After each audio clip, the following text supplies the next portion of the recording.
नमस्कार दोस्तों, मैं डॉक्टर नामिका। मैं आज कुछ ऐसे सवाल लेकर आई हूँ, या लोगों के ऐसे सवाल, कुछ पेशेंट्स के ऐसे सवाल जो नॉर्मली सबके मन में वो कन्फ्यूजन रहता ही है अपने पीरियड्स को लेकर। पीरियड्स नॉर्मली बहुत सारे सवाल हैं कि पीरियड्स मेरा बहुत कम आता है, मेरा बहुत ज़्यादा आता है, मेरा 21 दिन पे आ जाता है, मेरा 35 दिन की साइकिल क्यों है, वो किसी की 28 दिन की साइकिल क्यों है। ऐसे ऐसे क्वेश्चंस लोगों के बहुत ज़्यादा दिमाग में रहते हैं। अपने पीरियड्स को कैसे चेक करना है कि आप सही हो। देखो, आयुर्वेद में ग्रंथों में बहुत अच्छे से इस चीज़ को बताया गया है कि पीरियड्स का कितने अंजलि प्रमाण है कि उतना अगर ब्लड निकल रहा है वो नॉर्मल है। मतलब अगर आपकी साइकिल 2 दिन से लेकर के 5 दिन या 7 दिन की है, दैट इज़ नॉर्मल। बहुत लोगों की साइकिल सिर्फ 3 दिन की होती है, किसी की 5 दिन की होती है या 7 दिन की। ये डेजेज होते हैं, इतने दिन पीरियड का फ्लो रहता है। अगर उससे ज़्यादा है तो डेफिनेटली डॉक्टर से विजिट करने की ज़रूरत है। नेक्स्ट, अगर आपका पीरियड 21 दिन में आ जाता है और वो हमेशा से ही 21 दिन में आता है, मतलब जब से आपको पीरियड स्टार्ट हुए हैं तब से वो हमेशा 21 दिन पर ही आता है, तो वो भी नॉर्मल है। अगर आपकी साइकिल 25 दिन की है, 21 से 25 दिन की है, 21 से 26 दिन के बीच में हमेशा ऐसा 24 25 26 रहता है, वो भी नॉर्मल है अगर ये हमेशा ऐसी साइकिल है तो। अगर आपकी साइकिल 28 दिन की है, जो टाइमिंग है 28 दिन का, अगर वो साइकिल 28 दिन की है तो वो भी आपके लिए नॉर्मल है कि साइकिल आपकी 28 दिन की है।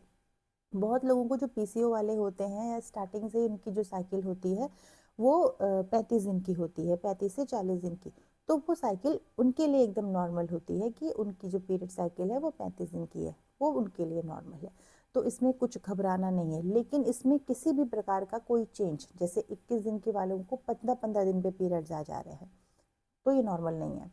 पीरियड्स का फ्लो इतना हैवी है कि एक दिन में बहुत मांस के टुकड़े की तरह क्लॉट्स आ रहे हैं, वो नॉर्मल नहीं है। तो उसके लिए आपको डॉक्टर के पास डेफिनेटली जाना है।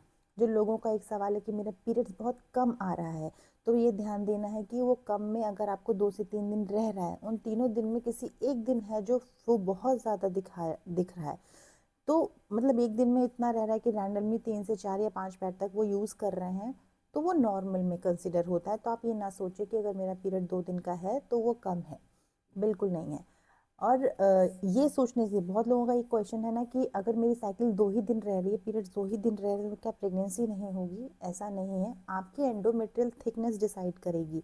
आपका पीरियड्स का मान लीजिए 21 दिन की साइकिल है, तो ओवुलेशन 8 या 10 दिन में, 8वें या 10वें दिन पे होता है, तो आप नॉर्मली जब अपनी एंडोमेट्रियल थिकनेस को चेक करेंगे उस दौरान पे, तो अगर वो 6.5 के ऊपर है, 7 है, 8 है, 9 है, तो डेफिनेटली कंसेप्शन में प्रॉब्लम नहीं आती है। जो मिड होती है, यानी कि 14वें 15वें दिन, 12वें से 15वें या 16वें दिन के बीच में अगर आपकी एंडोमेट्रियल थिकनेस 7 है, 8 है या 9+ है, तो भी ये ठीक है। प्रेगनेंसी इसमें कोई दिक्कत नहीं आएगी, डेफिनेटली कंसीव हो जाएगा। तो अपने माइंड से ये चीज़ें निकाल दें कि कम या ज़्यादा पीरियड होने से आपकी प्रेगनेंसी पे कोई इसका फ़र्क पड़ेगा, या आपकी प्रेगनेंसी प्लानिंग पे इसका कोई फ़र्क पड़ेगा, डेफिनेटली नॉट।